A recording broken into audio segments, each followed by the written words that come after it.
تو جب اللہ کو دیکھیں گے نا تو اللہ تعالیٰ فرمائیں گے میرے وعدے پورے ہو گئے؟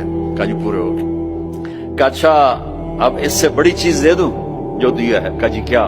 کہ جاؤ میں راضی ہو گیا، اب کبھی ناراض نہیں ہوں، اب کبھی ناراض نہیں ہوں۔ وہ اللہ کہے گا مانگو مانگو مانگو، آج میں تمہیں دینا چاہتا ہوں اپنی شان کا۔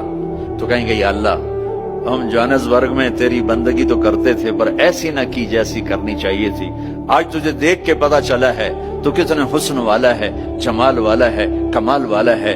جیسے ہم دنیا میں تجھے سجدہ کرتے تھے نا نماز میں، آج ہمیں ایک سجدے کی اجازت، پوری نماز نہیں صرف ایک، کہ ہم تمہیں یوں دیکھ کے اللہ اکبر کرنا چاہتے اور ماتھا جنت کی زمین پہ ٹیکنا چاہتے۔ ہائے ہائے ہائے، میرا اللہ کیا کہے گا؟ میرا اللہ کہے گا میرے بندو جوہانسبرگ میں تم میرے بندے تھے، میں تمہارا مالک تھا، میں لارڈ تھا، تم سلیو تھے، میں مالک تھا، تم غلام تھے، تمہارے ذمہ میری عبادت تھی، تم جنت میں آ گئے ہو، میں تمہارا ہوسٹ ہوں، میں تمہارا میزبان ہوں، تم میرے مہمان ہو، اور مہمان سے کام نہیں لیا جاتا، کوئی سجدہ نہیں، جاؤ مزے کرو، ایک سجدہ بھی نہیں کرنے دے گا، ایک سجدہ۔